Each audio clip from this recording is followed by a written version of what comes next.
So we put out a video about where the national or international vulnerability databases are. The NIST in America has had problems and has had a big backlog, and all of the platforms pretty much on the planet have struggled to get up-to-date vulnerability data. This is just an update video just to give you an understanding of where we think the landscape is now.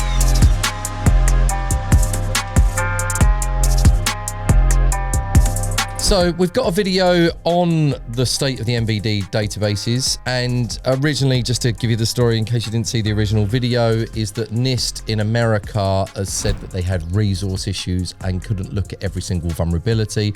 I challenge this because this is kind of a national security thing for the US, and they will want to be on top of these databases. So you can probably forget all of the conspiracy theories and general views around this. What NIST have said is that we are going to be starting to onboard partners to be able to do that. So I got a news update today. We are now seeing this, like organizations like Huntress, in terms of them being onboarded. So they're kind of being a bit more crowdsourced with vendors, which is good. It has got a lot better. I think at the time of recording this video, I think they've caught up. I think around 75% is the last estimate that I've got from my team. But where we are seeing a lot of discrepancies across lots of platforms. We have users who will say, oh, this platform found this vulnerability, and this platform found XYZ vulnerability.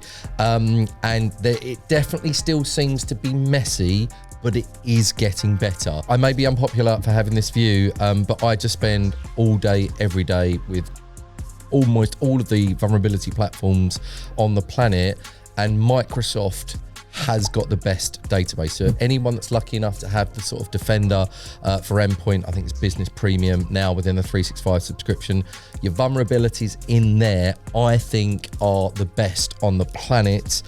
Robo Shadow is already taking that feed, and Microsoft still are subject to false positives, still subject to false negatives as well. They're not completely perfect, but in our experience, and again, how Robo Shadow is solving this problem, we're just building our own vulnerability capability and research capability within the team. We have got a fairly decent sized team doing this. This is not an easy job. So it is disappointing for us that we can't rely on the global NVD databases, but for the world, an understanding of you're using open source tools and stuff like that, and you're a bit worried about, is this the end of my open source tools working? The answer is no, it is getting better, but I think they've said that they're going to get on top of it by the end of their fiscal year. And just to give you this update, they do seem to be making some progress. So thank you for watching.